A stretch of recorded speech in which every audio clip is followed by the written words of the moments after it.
Setelah menerpa Eropa, gelombang lanjutan COVID-19 nampaknya tak terhindarkan di Asia Pasifik.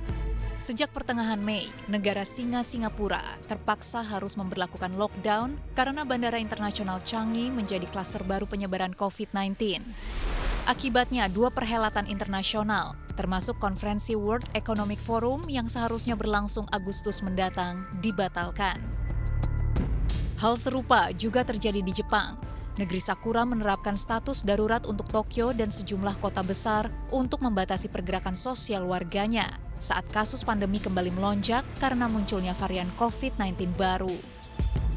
Meski begitu, otoritas setempat bersikukuh perhelatan olahraga dunia Olimpiade Tokyo yang akan berlangsung di bulan Juli dapat terlaksana.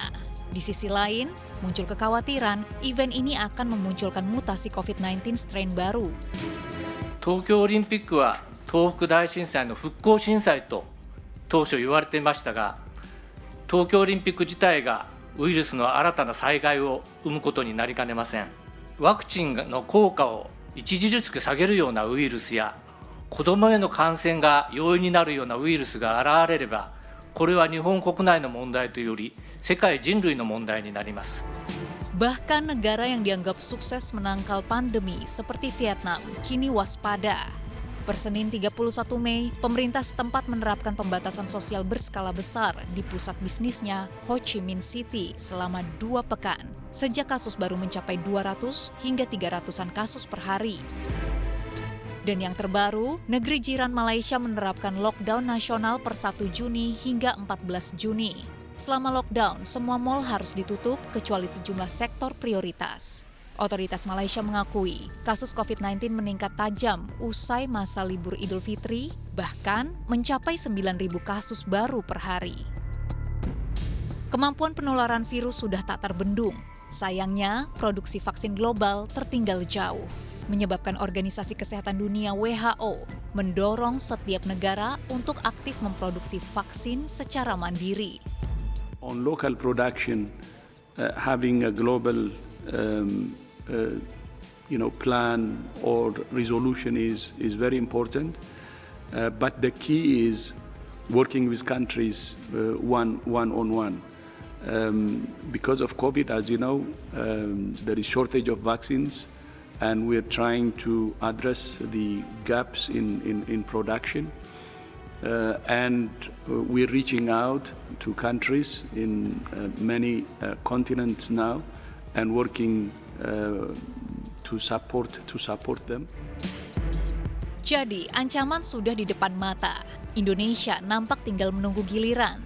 Apalagi jika berkaca pada pengalaman libur lebaran yang baru saja lewat, mobilisasi massa antar provinsi tetap tak terhindarkan, meskipun pemerintah telah mengumumkan larangan mudik hari raya. Tercatat setidaknya 1,5 juta warga pulang kampung saat lebaran. Angka ini memang turun drastis jika dibandingkan dengan survei Kementerian Perhubungan yang menyatakan sekitar 18 juta warga berniat mudik jika tidak ada pembatasan sosial. Namun saat arus balik kembali melanda perkotaan, tidak ada yang dapat menebak sejauh mana resiko penularan yang mungkin terjadi.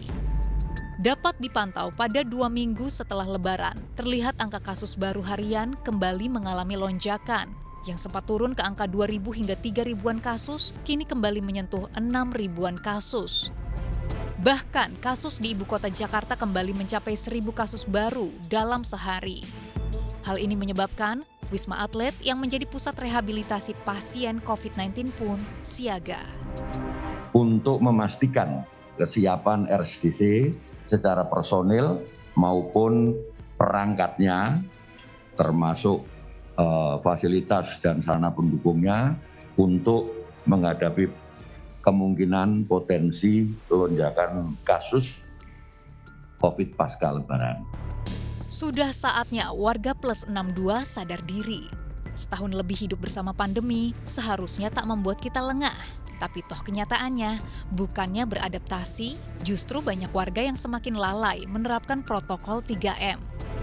Ternyata di Jakarta ini penduduk yang melakukan pakai masker saja itu menurun drastis. Dulu tuh bagus sampai di atas 60%, sekarang tinggal 20% penduduk yang patuh untuk selalu menggunakan masker. Itu memprihatinkan dan tidak ada upaya-upaya dari semua pihak untuk kembali mendorong masyarakat untuk berlaku 3M. Dan yang paling saya prihatin adalah Indonesia sudah banyak atau sudah dimasuki oleh virus yang sudah bermutasi. Ya.